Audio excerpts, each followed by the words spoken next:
Comissão de Direitos Humanos, esse debate é muitíssimo importante. Convido a deputada Luísa Erundina, do PSB de São Paulo, para tomar parte no debate. Bom, eu quero saudar os visitantes, as visitantes, agradecer, né, a contribuição importante para mais um debate sobre uma temática tão grave, tão preocupante, e que essa comissão é palco, né, permanente de denúncias e da presença de quem vive o problema, seja direto ou indiretamente, e nos deixa sempre uma grande indagação e aflição. O que fazer diante disso? Acho que a gente tem que dar um passo à frente. É importante que se realizem audiências públicas e seminários como estes, porque eles vêm trazer novos enfoques sobre o problema e o diagnóstico do que falta ser feito. Por exemplo, um dado importante que o doutor Daniel trouxe aqui é o fato de não existirem dados, né? Não existir um diagnóstico completo, não existirem dados atualizados.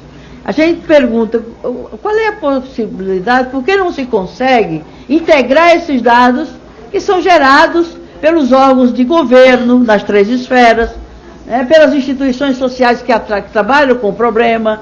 Acho que um seminário desse poderia suscitar uma iniciativa da própria comissão e das entidades que estão participando desse evento, no sentido de tomar iniciativas concretas, junto ao governo, junto às instituições sociais, para dizer, olha, o IPEA, um órgão absolutamente, né, reconhecido, confiável e absolutamente importante na busca da verdade sobre essas questões, está denunciando que um grande problema no enfrentamento desse problema é a falta de dados, é a falta de diagnóstico, é a falta de uma compreensão global de como esse fenômeno acontece no dia a dia da sociedade. Então, acho que a gente teria que enfrentar esse problema. Como conseguir ter um método, uma metodologia, ter uma ferramenta a partir da qual se consiga ir tratando e incorporando novos dados que cheguem sobre essa realidade, de modo a se ter um quadro de diagnóstico permanente, completo e atualizado. Para quê? Para orientar a definição das políticas públicas no enfrentamento desse problema. Senão, serão sempre ações pontuais, seja das ações de governo nos 3 níveis, até também desarticuladamente, seja das entidades que são apoiadas financeiramente e politicamente pelo próprio governo. Então, falta, a meu ver, né, como um passo além da compreensão de como esse debate possibilita, de passo à frente disso, que um outro seminário que venhamos a realizar nessa comissão e outro espaço, já seja a partir daquilo que esse momento deixa, e a partir daí o que foi possível avançar, se não deixa na gente uma grande aflição, uma grande angústia e uma sensação absoluta de impotência. Então, minha sugestão é que se faça isso. Uma outra, tem experiências muito interessantes, eu conheço uma lá em São Paulo, da Casa Isabel, é uma casa que atende 3 mil mulheres por dia, vítimas de violência. É só casos de mulheres vítimas de violência, dessas várias faces da violência. 3 mil por dia. E essa instituição também faz um trabalho, eu queria ouvir exatamente os participantes da mesa e do plenário, sobre um trabalho que essa instituição faz também junto aos agressores.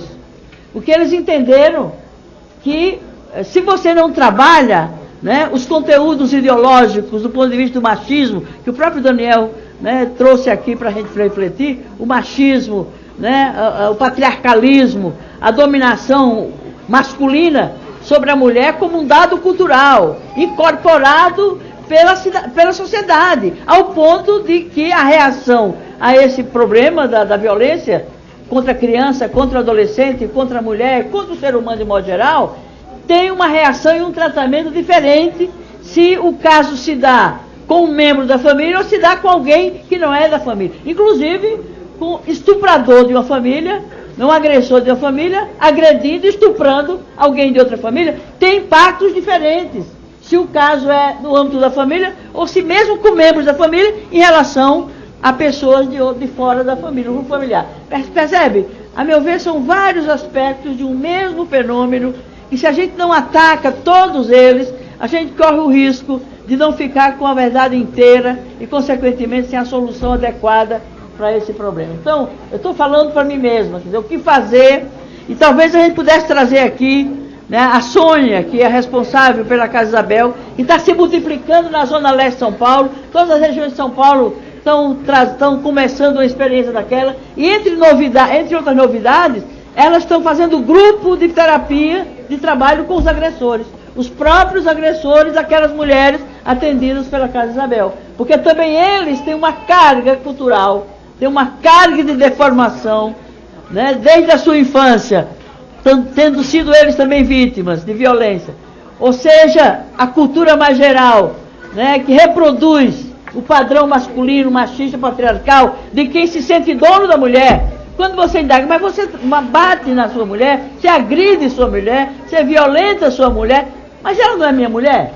A reação deles é também de naturalidade, porque isso é incorporado como sendo, se ele está com ela, se é casado com ela, sob qualquer pretexto, ela é objeto dele, ele é dono dela, portanto ele tem o direito, inclusive, de maltratá-la, de agredi-la, e de possuí-lo da forma mais animalesca que a gente encontra por aí afora. Então, eu estou colocando isso como desafio para nós mesmos. O que fazer para, num próximo seminário, a audiência pública que a gente promova aqui, e tem que se promover muitas audiências públicas, que a gente possa trazer um dado à frente. O que a gente, daquele momento para cá, a gente conseguiu avançar. Sem o que a gente vai ficando patinando, e chega um dado momento que a gente fica sem perspectiva, e é a pior coisa em qualquer situação. Então eu prometo encaminhar um requerimento, né, propondo uma audiência pública com a presença da Sônia e de uma associação de advogadas e de acadêmicas de direito voltadas à questão da mulher, para poder a gente trabalhar inclusive essas questões aí das normas,